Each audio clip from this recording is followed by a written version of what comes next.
মালিক যখন বলবে রে আব্দুল্লাহ কি আমল নিয়ে আসছো, কি নাজাতের জন্য আমল পুঁজি করে নিয়ে আসছো, সেই দিন যেন আমার মালিক আল্লাহর আমি বলতে পারি ও দয়ার মালিক রে, আমি তেমন বেশি কোনো আমল নিয়ে আসতে পারি নাই, তবে এই যে এই জবান সাধারণ কোনো জবান না, এই দুইটা ঠোঁট তোমার পয়গম্বরের মোহরে নবুয়তের ছোঁয়া লাগছে। আল্লাহ আল্লাহ নিয়ে আমার এই উসিলাই পরকালে মাফ করে দিবেন। মুহাদ্দিসিনে কেরাম বলেন, বাবা তুমি যখন মায়ের গর্ভে আসলা একদিন তুমি কিছুই ছিলা না, এক কাতরা নাপাক পানি, ওই এক কাতরা নাপাক পানির থেকে আমার আল্লাহ তোমার নিয়ে আসছেন, মায়ের গর্ভে নিয়ে আসছেন, আবার মায়ের গর্ভের থেকে দুনিয়াতে নিয়ে আসছেন, আবার একদিন যৌবন হলো, আবার একদিন বুড়া হয়ে গেলা, আবার একদিন কবর দেশে বাড়ি দেওয়া লাগবে। এই যে জীবনের এক একটা উত্থান পতন পরিবর্তন, প্রত্যেকটা পরিবর্তন এক একটা তোমার মৃত্যুই সবক দিল। তুমি যে অবস্থায় আছো এই অবস্থায় কিন্তু থাকবা না, একদিন তোমাকে বিদায় হওয়া লাগবে। এজন্য আমার ঘরের মা বোনেরা, আল্লাহ তাআলা আমাকে আপনাকে বারবার ডেকে ডেকে বলেন, ইয়া আইয়ুহাল্লাযীনা আমানু ওয়াবতাগু ইলাইহিল ওয়াসিলা। এ বান্দা, দুনিয়াতে নাজাত পাওয়ার জন্য, পরকালে কবরে নাজাত পাওয়ার জন্য জানো কবর কত ভয়ঙ্কর। অনেকে আমরা মনে করি হুজুর ওই কবরের ঘর তো মাটির ঘর। তিরমিজির হাদিস খোলেন, আল্লাহর নবী বলেন, আল কবরু রাউযাতুম মিন রিয়াদিল জান্নাহ আও হুফরাতুম মিন হুফারাইন নার।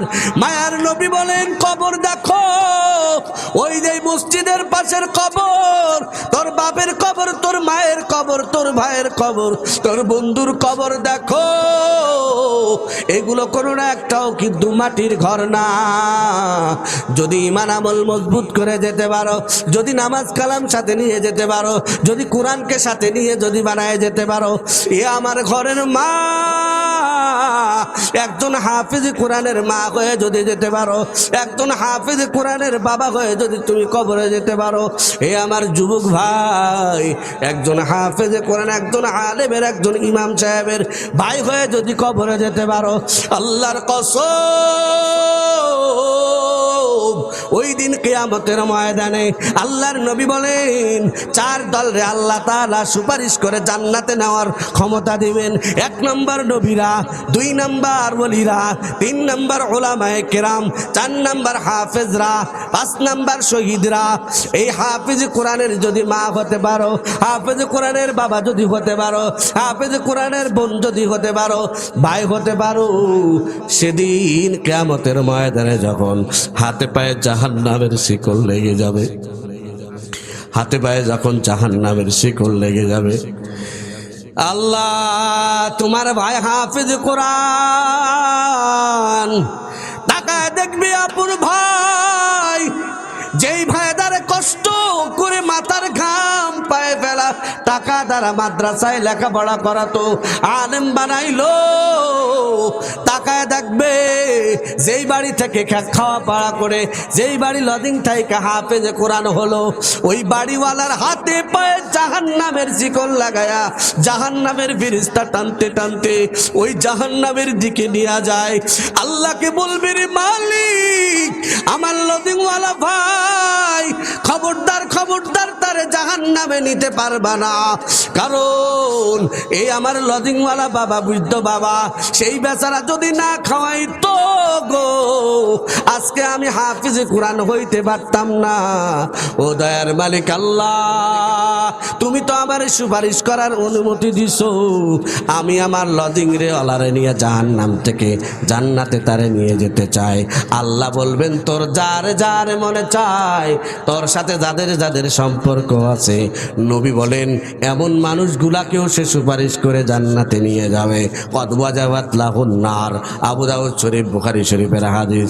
যাদের উপরে জাহান্নাম ওয়াজিব হয়ে গিয়েছিল। এই আমার ঘরের মা, এ বৃদ্ধ বাবা, যুবক ভাই, কষ্ট করে একটা ভাইকে আলেম বানাও, মেয়েটাকে হাফেজে কোরআন বানাও, মাদ্রাসায় পড়াও, কোরআন শিক্ষা করাও।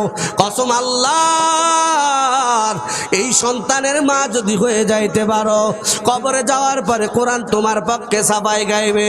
শুধু কবরে নয়, কবরে না, বুখারী শরীফের হাদিস, মুসলিম শরীফের হাদিস, রোজা, শুধু রোজা না, রোজা এবং কোরআন শরীফের তেলাওয়াত, উভয়টা কবরের ভিতরে ওই কিয়ামতের ময়দানে আল্লাহর সাথে ঝগড়া করবে। সুবহানাল্লাহ বলেন। আল্লাহর কাছে ঝগড়া করবে, বলবে রে মালিক, ও দয়ার মালিক, কত রাত অতিবাহিত হয়ে গেল, তোমার এই বান্দা কোরআন শরীফ আমি কোরআন রে খুলে খুলে পড়ছে, রাতের ঘুম হারাম করে দিয়ে রাতের বেলায় খুলে খুলে কোরআন পড়েছে। রোজা বলবে, ইয়া রাব্বি মানাতুহু আনিত তাম, আয় আল্লাহ, আমি রোজা রাখার কারণে, রোজার কারণে দিনের বেলায় হাজারো মন চাইছিল, কিন্তু তুমি মালিক বেজার হয়ে যাবা, যে কারণে লোভনীয় খাবার সামনে থাকার পরেও খায় নাই। মালিক রে, আমি রোজায় তারে দিনের বেলায়, এই যুবকেরা, কত যুবকেরা মন ভরে খানা দানা করছে, যুবকে খানা না খাইয়া রোজা পালন করছে, আমি তারে দিনের বেলায় খানার থেকে বিরত রাখছি, কাজেই তুমি আল্লাহ আজকে আমার সুপারিশ কবুল করো। সুবহানাল্লাহ কইলেন না? তাহলে রোজার সুপারিশ হবে, কোরআন বলবে রাব্বি আল্লাহ, ও দয়ার মালিক রে, মানাতুহু আনিন নাওম, সারাটা দিন ধরে বান্দা রোজা রাখলো, আবার রাতের বেলায় কোরআনের তেলাওয়াত করলো, আমি কোরআন তারে ঘুমাইতে দেই নাই, রাতের 1-2 ঘন্টা ধরে কোরআন তেলাওয়াত করতে শোয়ার আগে। আল্লাহ, আমি সুপারিশ কবুল করো, আমি তোমার কাছে বিনয়ের সাথে অনুরোধ করে বলি, আল্লাহ আজকে এই বান্দাকে মাফ না করার পর্যন্ত হাসরের ময়দান ছেড়ে আমি কোরআন যাব না। এজন্য আমার ঘরের মা, ওই মার কপাল কত ভালো, যেই মায়ের সন্তানে একজন আলেম। ওই মা, ওই বাবার কপাল কত ভালো গো, যেই মা বাবার সন্তান একজন হাফেজে কোরআন। ওই মা বাবার কপাল কত ভালো, যেই মা বাবার সন্তান, তার পিছনে হাজার হাজার মানুষ দাঁড়ায় নামাজের তেলাওয়াত, নামাজের ভিতরে দাঁড়ায় যায়, ইক্তেদা করে। ওই মা বাবার কপাল কত ভালো গো, যেই মা বাবার সন্তান কোরআন শরীফ হাতে নিয়ে কোরআনের তেলাওয়াত করে আর তাফসীর করে, ব্যাখ্যা করে, মানুষেরা প্রাণ জোড়ায় শুনে। মনটাকে চায় না তুমি একজন মিজান আজহারের মা হবা, মনটাকে চায় না রে বাবা তুমি একজন কুয়াকাটা হুজুরের মা বাবার মতো বাবা মা হবা, মনটাকে চায় না তুমিও একজন চরমনার শায়েখের মতো মা বাবা হবা, মনটাকে চায় না তুমিও মামুনুল হকের মতো বাবা হবা, বাবার বাবা হবা, মনটাকে চায় না তুমিও কোরআনের আলেম যারা আছে তাদের মতো সন্তানের মা বাবা হবা। মায়ার নবীর সহি হাদিসের সহি ঘটনা শুনো। সাহাবীর হাতে চাবুকটা ধরা দেওয়ার পরে এবার আল্লাহর নবী বলো না, প্রতিশোধ নাও। ও সাহাবী, আর দেরি করবা না, কখন যেন মরণ এসে যায়। আমি আল্লাহর দরবারে আসামি হয়ে দাঁড়াতে চাই না, তাড়াতাড়ি তুমি তোমার প্রতিশোধটা নিয়ে নাও। সাহাবীরা সবাই কেন্দে যারে যার হয়ে যায়। আল্লাহ নবীর সাহাবী কদম বা কদম আগায় সে নবীজির হাত থেকে নিলেন ওই চাবুকটা। চাবুকটা নেওয়ার পরে এবার আল্লাহর নবী, আমার আপনার দয়াল নবী, মদিনাওয়ালা পয়গম্বর, মায়ের নবী রাহমাতুল লিল আলামিন, আল্লাহর তার সামনে কদমটা বাড়াইয়া দিয়া রুকুর মতো মাথা ঝুঁকায়া দিল আর বলে, সাহাবী রে দেরি আর করিস না, তাড়াতাড়ি চাবুক দিয়া প্রতিশোধটা তাড়াতাড়ি নিয়ে আনে। আল্লাহর নবীর সাহাবায়ে কেরাম বলেন, তাকায় দেখলাম সাহাবী নবী যখন ঝুঁকে গেল, সাহাবী বলে, ওগো নবী, ওই দিন যখন জিহাদের ময়দানে আপনার বাড়ির আঘাতটা আমার গায়ে লাগছিল, তখন আমার গায়ে কিন্তু কোনো কাপড় ছিল না। অতএব আপনার গায়ের ভিতরে পিঠের উপরে কাপড় রাখলে চলবে না, কাপড় আপনাকে খুলে ফেলতে হবে। হযরত ওমর কান্দে, হযরত আবু বকর বলেন, ভাই এত বড় নির্দয় তুমি হইও না।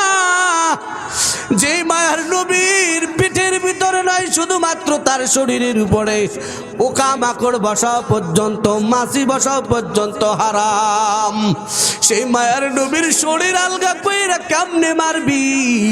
তোর তো ইহকালও হারায়া যাবে, পরকালে জাহান্নামের আগুনের ভিতরে জ্বলা লাগবে।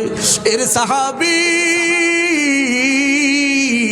যেই মায়ার নবীর উসিলায় সব কিছু তৈরি, ওই মায়ার নবীর দিকে, যেই মায়ার নবীর দিকে ওরে 7 দিনের ক্ষুধার্ত ব্যক্তিও যদি আল্লাহর নবীর চেহারা দিতে একবার নজর লাগাইতো, 1 সপ্তাহের ক্ষুধা, পেটের ক্ষুধা নিবারণ হয়ে যাইতো। এই মায়ার নবীর দিয়ে তুই কেমনে আঘাত করবি? সাহাবী বলে, কোনো বয়ান দিয়ে কাজ নাই, আমি প্রতিশোধ নেবই। আল্লাহর নবী সঙ্গে সঙ্গে চাদরটা টেনে পিঠের থেকে সরায়া দিলেন। মায়ার নবী রাহমাতুল লিল আলামিন যখন নাকি তার পিঠের থেকে চাদরটা নামায়া দিল, সাহাবী আর দেরি করল না। সাহাবীরা বলেন, ওই সাহাবী কিসের প্রতিশোধ নেবে?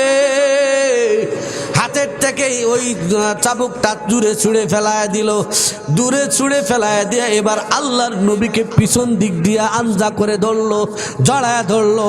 আর মায়ার নবীর যেই পিঠের ভিতরে এইখানে মহরে নবুয়াত, নবীজির মহরে নবুয়াত, নবুয়াতের সিলমোহর লাগানো ছিল, ওই জায়গাটা ধইরা নবীজির ওই মহরে নবুয়াতের উপরে বারবার ধরে চুমা খায়। আল্লাহর নবী বললেন, কি করলি? প্রতিশোধ তাড়াতাড়ি নাও। সাহাবী বলে, ওগো নবী, আপনি কিভাবে বুঝলেন আমি আপনার সাহাবী হওয়ার পরে এই সামান্য মায়ের প্রতিশোধ আপনারে কেমনে আমি মারব? ওগো নবী, আমি তো আসলে একটা অভিনয় করতেছিলাম, কারণ আল্লাহ কোরআনের ভিতরে বলছেন, অবতাগু ইলাইহিল ওয়াসিলা, বান্দারে দুনিয়াতে নাজাত পাওয়ার জন্য, যে কোনো আখেরাতে, কবরে, হাসরে, ফুলসিরাতে, মিজানে নাজাত পাওয়ার জন্য যে কোনো একটা উসিলা দুনিয়ার থেকে রাইখা যা। আমি আপনার পবিত্র জবানে শুনেছি আপনি বলেছেন, কেউ যদি আমার মহরে নবুয়তের উপরে চুমা লাগাইতে পারে, ওই ঠোঁট জাহান্নামের আগুনে জ্বলবে না। আল্লাহু আকবার বলেন। ওগো মায়ার নবী আমার, আমি আসলে আপনারে মারবার চাই নাই, আমি একটা চান্সে ছিলাম।